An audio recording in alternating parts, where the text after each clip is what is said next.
తిరుపతి జిల్లా సులూరుపేట నియోజకవర్గంలో తుఫాన్ కారణంగా నష్టపోయిన వారిని ఆదుకోవడంలో ప్రభుత్వం పూర్తిగా విఫలమైందని టీడీపీ శ్రేణులు స్థానిక ఆర్డీఓ కార్యాలయం ఎదుట నిరసన చేపట్టారు. తుఫాన్ బాధితులను ఆదుకోవాలని కోరుతూ ఆర్డీఓ చంద్రమునికి వారు వినతిపత్రం అందజేశారు.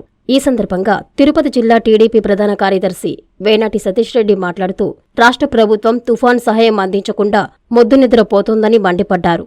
ఎమ్మెల్యే సైతం బాధితులను ఎక్కడా పలకరించిన దాఖలాలు లేవని ఆగ్రహించారు. అనంతరం మాజీ ఎమ్మెల్యే నెలవల సుబ్రహ్మణ్యం మాట్లాడారు.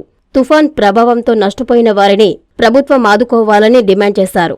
ఈ కార్యక్రమంలో జిల్లా టీడీపీ అధ్యక్షుడు నరసింహ యాదవ్, మాజీ ఎమ్మెల్యే విజయరామిరెడ్డి, పట్టణ టీడీపీ అధ్యక్షుడు ఆకుతోట రమేష్, రాష్ట్ర తెలుగు యువత ఉపాధ్యక్షుడు మాధవనాయుడు, పట్టణ కార్యదర్శి ఏజీ కిషోర్, మునిరాజా, అలీ, 6 మండలాల టీడీపీ నాయకులు, మహిళలు పాల్గొన్నారు.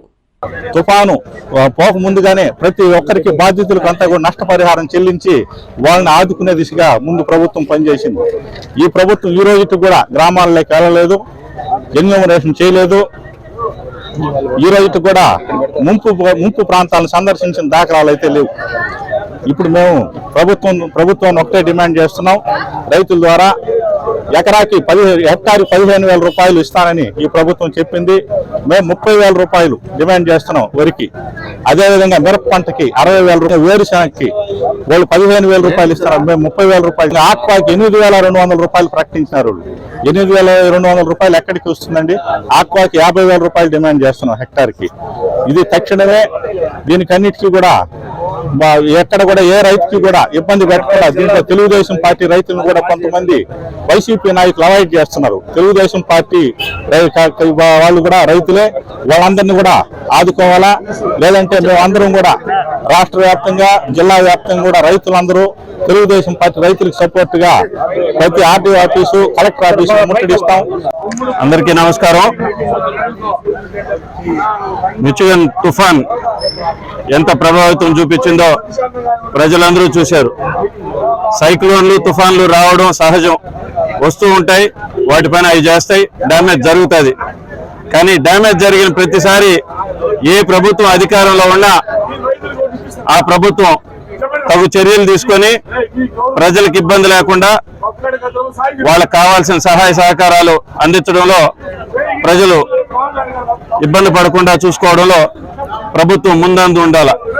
కానీ ఈ మొద్దు నిద్రపోతున్న వైసీపీ ప్రభుత్వం కనీసం శాసనసభ్యులు కూడా ఎక్కడ నియోజకవర్గంలో సరిగ్గా పలకరించిన దాఖలాలు కనబడలా. ముందుగా సహాయ చర్యల కోసం, అవసరమైన అప్రమత్త చర్యల కోసం ఎక్కడ ఎవరిని పిలిపించి మీటింగ్ పెట్టినట్టు కూడా కనబడలా. మీటరలాజికల్ డిపార్ట్మెంట్ అయితే ముందుగానే, వాతావరణ శాఖ ముందుగానే చెప్తూ ఉండింది 3, 4, 5 తేదీల్లో భారీ వర్షం కురుస్తుంది, సైక్లోన్ ప్రభావం ఎక్కువ ఉంటుంది అని చెప్పిన దాఖలాలు అయితే కనబడింది. మంత్రి గారు ఎక్కడో నెల్లూరులో ఒక మీటింగ్ పెట్టాడనే కానీ ఆ తర్వాత ఈ నియోజకవర్గంలో శాసనసభ్యుడు కానీ లేకపోతే ఇంక ఏ డిపార్ట్మెంట్ కూడా ఎక్కడ మీటింగ్ పెట్టిన దాఖలాలు అయితే కనబడలేదు. దాని ప్రభావం ఇప్పుడు యావత్ నియోజకవర్గం అనుభవిస్తూ ఉంది. వస్తూ దారిలో చూసాం, గద్దగొంట చెరువుకి గండి పడిపోతే గద్దగొంట సర్పంచ్ ఫోన్ చేసి ఎన్నిసార్లు డిపార్ట్మెంట్కి చెప్పినా డిపార్ట్మెంట్ వాళ్ళు ఇచ్చిన సమాధానం, మనిషి పుట్టడం లేదా పనిచేసేదానికి, మేము పిలిస్తే ఎవరు రావడం లేదు, ఈ గవర్నమెంట్లో పేమెంట్లు రావని భయపడుతున్నారు, అందుకని ఎవరు వచ్చి ముందుకి చేయడం లేదన్నారు. అదేవిధంగా దాటి వచ్చిన తర్వాత శాసనసభ్యులు సొంత ఊరు కాదులూరు, అక్కడ పనిచేసేదానికి కూడా ఎవరు ముందుకు రాకపోతే గోపాల్ రెడ్డి ఆయన పిలిచి బలవంతం చేసి ఆయన చేత చేయించారు. ఆయన కూడా పేమెంట్ వస్తుందో రాదో అనే దిగులతో చేసాడే కానీ ఊరి మీద ఎవరు శ్రద్ధలే. కానీ దానికి ముఖ్య కారణం ఆ పాముల కాలువ దగ్గర లేఅవుట్ వేసేదానికి ప్రయత్నం చేసి మట్టి తోలడమే. గతంలోనే దాని మీద మేము ధర్నా చేసాం. మా ఇన్ఛార్జు, మేమందరం తెలుగుదేశం పార్టీ కుటుంబీకులందరం కూడా వచ్చి ఆర్డీఓకి అర్జీ ఇచ్చాం. ఆ తర్వాత వాళ్ళలో వైసీపీ వాళ్ళకే గొడవలు జరిగి వాళ్ళు గ్రీన్ ట్రిబ్యునల్కి పోయి లెటర్లు పెట్టుకొని మేము దానికి ఎక్కడ ఇవ్వాలో అర్జీలన్నీ ఇచ్చాం. కాబట్టి ఆ లేఅవుట్లో పై స్థాయి దాకా మట్టి నింపకుండా సగాటికి నింపినారు కాబట్టి అంత మాత్రం ఆగింది. పై స్థాయి వరకు మట్టి నింపుండి ఉంటే, రోడ్ లెవెల్కి మట్టి నింపుండి ఉంటే ఈరోజు కాదులూరు అనేది కనబడి ఉండదు. ఆ రోజు కూడా మేము ప్రెస్లో చెప్పాం, శాసనసభ్యుడు సొంత ఊరు మునిగిపోవద్దు ఫస్ట్ ఈ లేఅవుట్ వల్ల అని చెప్పాం. ఈరోజు దాని ప్రభావం కనబడుతూ ఉంది. అదేవిధంగా మీజూరులో పలుసార్లు R&B డిపార్ట్మెంట్కి విన్నవించుకున్నాం. ఇంకొక బ్రిడ్జ్ కట్టాలి, ఇంకొక బ్రిడ్జ్ కట్టాలి, ఇంకొక బ్రిడ్జ్ కట్టాలి. మేము అధికారంలో ఉన్నప్పుడు ఒక బ్రిడ్జ్ కట్టించాం. అదేవిధంగా ఆ రోడ్డుకి 3 సార్లు మరమ్మతు చేయించాం, కాంగ్రెస్ ప్రభుత్వంలో కానీ తెలుగుదేశం ప్రభుత్వంలో కానీ. ఈ వైసీపీ ప్రభుత్వం వచ్చిన తర్వాత ఆ రోడ్డు ఒక్కసారి కూడా మరమ్మతులు చేయించిన దాఖలాలు కనబడలా. ఎక్కడ కనీసం మినిమం నెసెసిటీస్ కూడా వాళ్ళకి ఏర్పాటు చేసినట్టు కనబడలా. ఈ రోజు మ్యూజూరు పోయే రోడ్డు మొత్తం కొట్టుకెళ్ళిపోయింది. అక్కడ రోడ్డు కొట్టుకెళ్ళిపోయి ఆ 3-4 గ్రామాలు కూడా ఆ మ్యూజూరు పంచాయతీ మొత్తం ఈ పక్క నుంచి ఆ పక్క దాటే అవకాశం లేకుండా అపాచికి పోయే కార్మికులందరూ కూడా వాళ్ళ సొంతంగా తలా 10 రూపాయలు డబ్బులు వేసుకొని ఆ చిన్నపాటి కాలినడకన దారి ఒకటి ఏర్పాటు చేసుకొని వచ్చే దుస్థితి ఈ రోజు ఏర్పడింది ఆ పంచాయతీలో. అదేవిధంగా మా సొంత పంచాయతీ మౌదుగులపాలెం పంచాయతీలో కూడా మొత్తం ఫ్లడ్ అయిపోయి ఉంటే ఎంఆర్ఓ ఒక్కడు మాత్రం కొంచెం ఇనిషియేటివ్ తీసుకొని కొంచెం అట్టా తిరిగిన వల్ల ఏదో అయిందే కానీ, లేకపోతే ఇంకెక్కడ ఈ గవర్నమెంట్ కానీ ఈ పాలకుల్లో అధికార పార్టీ నాయకులు కానీ ఎవరు కూడా వచ్చి ఏ సహాయ సహకారాలు అందించిన దాఖలాలు కనబడలేదు. ఇటువంటి ప్రభుత్వం అవసరమా అని చెప్పి గతంలో ఫ్లడ్ డ్యామేజెస్ లో జరిగినప్పుడు ఎవరెవరికి ఇళ్లు లీక్ అవుతున్నాయో వాళ్ళందరికీ కూడా 10,000 రూపాయలు గవర్నమెంట్ నుంచి తెలుగుదేశం పార్టీ అధికారంలో ఉండేటప్పుడు సహాయ సహకారాలు అందించడం జరిగింది. వాటన్నిటిని కూడా గమనించి ప్రజలందరూ కూడా అవసరమైన చర్యలకి ఈ గవర్నమెంట్ నిలదీస్తారని చెప్పి గవర్నమెంట్ ఏ సహాయ సహకారాలు అందించకుండా మొద్దు నిద్రపోతుంది.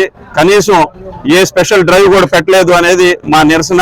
ఇక్కడ ఆర్డీఓ గారికి విన్నవించి దాని మీద ధర్నా చేసేదానికే తెలుగుదేశం కుటుంబీకులు అందరం వచ్చున్నాం. దెబ్బతిన్న పంటలన్నీ కూడా నష్టపరిహారం అందించేదానికి గవర్నమెంట్ నుంచి ఏం చర్యలు తీసుకుంటారో, లేకపోతే వాళ్ళకి ఏం డైరెక్షన్ వచ్చిందో చూసి దాని మీద త్వరితగతిన చర్యలు తీసుకోవాలని చెప్పి మా డిమాండ్ చేస్తున్నాం. ప్రభుత్వం ఎటువంటి మొద్దు నిద్రపోతుందని ప్రజలందరూ కూడా గమనిస్తారు. అందరూ కూడా ఇక మీదట వాళ్ళతో క్షేమంగా ఉండాలని చెప్పి ఆశిస్తూ అందరికీ ధన్యవాదాలు. రాష్ట్రంలో వచ్చిన మిచ్చింగ్ తుఫాను సందర్భంగా మన సూలూరుపేట నియోజకవర్గంలో మత్స్యకారుల సోదరులు 5 రోజుల నుంచి వేటకు వెళ్ళలేక ఇంట్లోనే కుటుంబ సభ్యులతో పస్తులున్న విషయం ఈ రాష్ట్ర ప్రభుత్వానికి తెలుసు, మనకందరం కూడా తెలుసు. తమిళనాడు ప్రభుత్వం ఈ పక్కనే ఉన్న ఆరంభంలో తమిళనాడు బార్డర్ వరకు 6,000 రూపాయలు 25 కేజీ బియ్యం ఇస్తా ఉన్నారు ఒక్కొక్క రేషన్ కార్డుకి. మరి ఈ ప్రభుత్వం మత్స్యకారుల సోదరులకి ఇప్పటి వరకు ఎలాంటి ఆర్థిక సహాయం అందించలేదంటే ప్రభుత్వ నిర్లక్ష్య వైఖరిని మేము పూర్తిగా ఖండిస్తున్నాం. సూలూరుపేట నియోజకవర్గంలో జరిగిన నష్టాన్ని అధికారులకు వివరించేదానికి అదేవిధంగా తెలుగుదేశం పార్టీ సూలూరుపేట నియోజకవర్గం ఆధ్వర్యంలో ధర్నా కార్యక్రమానికి ఇచ్చేసిన జిల్లా తెలుగుదేశం పార్టీ అధ్యక్షులు సోదరులు నరసింహ యాదవ్ గారికి, విజయరామరెడ్డి గారికి, చేసిన 6 మండలాల అధ్యక్షులకు, పట్టణ అధ్యక్షులకు, సీనియర్ పార్టీ తెలుగుదేశం పార్టీ నాయకులకు, నియోజకవర్గం నలుమూల నుంచి చేసిన కార్యకర్తలకు, అదేవిధంగా మహిళలకు అందరికి కూడా పేరు అంతరం నమస్కారాలు తెలియజేస్తున్నాం. అన్ని విధాలుగా దెబ్బతింటే ఇప్పటి వరకు అధికారులు కూడా గ్రామాలకు వెళ్ళి సందర్శించిన దాఖలాలు లేవు. మరి ఏమిటి నిర్లక్ష్య వైఖరి? ఈ ప్రభుత్వం మొండి వైఖరికి, నిర్లక్ష్య వైఖరికి, అసమర్థ ప్రభుత్వానికి నిరసనగా ఈరోజు తెలుగుదేశం పార్టీ ఆధ్వర్యంలో ధర్నా కార్యక్రమం నిర్వహిస్తా ఉన్నాం. నష్టపోయిన రైతాంగాన్ని అదేవిధంగా బాధితుల్ని ఆదుకోకుండా ఉంటే ఇంకా ఉద్యమిస్తామని చెప్పి సందర్భంగా నేను తెలియజేస్తా ఉన్నాను. ప్రజల పక్షాన పోరాడుతుంది తెలుగుదేశం పార్టీ. తుఫాను బాధితులకు అండగా మేము ఈ ధర్నా కార్యక్రమం ఏర్పాటు చేసి ఆర్డీఓ గారికి ఒక రిప్రజెంటేషన్ ఇవ్వడం కూడా జరుగుతుంది. అధికారులు ప్రభుత్వం చర్యలు చేపట్టుకుంటా ఉంటే పోరాటాన్ని వదలమని చెప్పిన సందర్భంగా తెలియజేస్తూ మరి ఈ కార్యక్రమానికి ఇచ్చేసిన తెలుగుదేశం పార్టీ నాయకులకు, పెద్దలకు అందరూ కూడా ధన్యవాదాలు తెలుపుకుంటూ సెలవు.